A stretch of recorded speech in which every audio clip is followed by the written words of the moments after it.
ఢిల్లీ ఎన్నికల్లో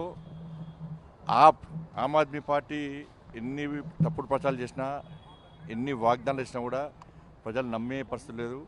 ఒక జైలుకు పోయిన వ్యక్తి, అక్రమంగా కేసులో జైలుకు పోయిన వ్యక్తి, అక్రమ సంపాదనలో జైలుకు పోయిన వ్యక్తి, అక్రమ దందాలో జైలుకు పోయిన వ్యక్తి ఇవాళ రాష్ట్ర ప్రజలు ఏ విధంగా పాలిస్తారనేటువంటి విషయాన్ని వాళ్ళ ప్రజలు గమనించారు.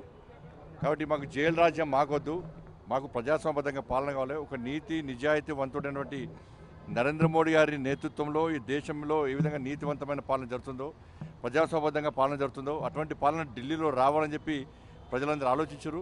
అందుకే చీపుడుతో మొత్తం ఊడ్చి సాఫ్ చేసినటువంటి పరిస్థితి ఇలా ఢిల్లీలో చూస్తున్నాం.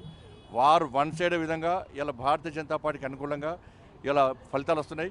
తప్పకుండా నరేంద్ర మోడీ గారి నాయకత్వంలో, జేపీ నడ్డా గారి ఆధ్వర్యంలో, అమిత్ షా గారి యొక్క సూచనల మేరకు దేశవ్యాప్తంగా అన్ని రాష్ట్రాల్లో అతి త్వరలో భారతీయ జనతా పార్టీ ప్రభుత్వాలు ఏర్పడబోతున్నాయి.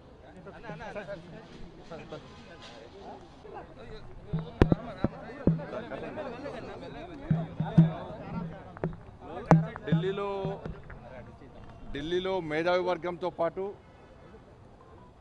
సామాన్య ప్రజలతో పాటు మేధావి వర్గం అంతా కూడా భారతీయ జనతా పార్టీకి ఓటేసింది.